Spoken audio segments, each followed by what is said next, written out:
Tila na kuryente ang dalawang subcontractor ng isang electric company nang ireklamo sila ng customer na tinangayan umano nila ng pera. Ang modus, palabasing tampered ang metro ng customer para makapangikil. Nakatutok si June Veneracion.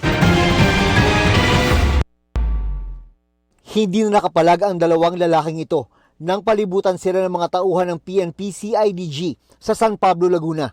Tinarget sa entrapment operation ang dalawang suspect ng mga subcontractor ng Meralco at inireklamong nangikil umano sa isang electricity customer.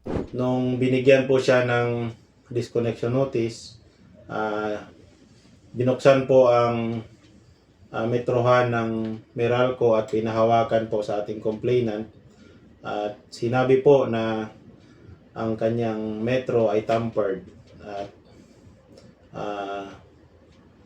pwede siyang kasuhan at pwedeng magmulta sa halagang 300,000 pesos. Para hindi makasuhan at pagmultahin dahil sa tamper daw ng metro ng kuryente, nanghingi umano ang mga suspect ng 20,000 pesos sa biktima. Pero sabi ng biktima, hindi tampered ang kanilang metro. Modus lang daw yun ng mga suspect. Nagsumbong ang biktima sa mga otoridad, kaya naisagawa ang entrapment. Kinasuhan natin ng robbery extortion yung mga suspects in relation to RA 10175 or the Cybercrime Prevention Act. Sinusubukan pa namin makuha ang panig ng mga naaresto. Pero sa isang pahayag, nagpasalamat ang Meralco sa mabilis na aksyon ng mga otoridad. Nagpaalala sila na hindi raw naniningil o tumatanggap ng anumang bayad ang mga empleyado ng Meralco. At tanging sa mga Meralco Business Center lamang maaring tumanggap at magproseso ng anumang bayad.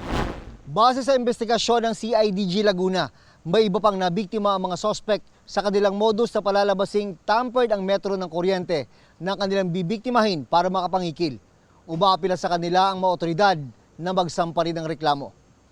Para sa GMA Integrated News, June Veneracion, Nakatutok, 24 Oras.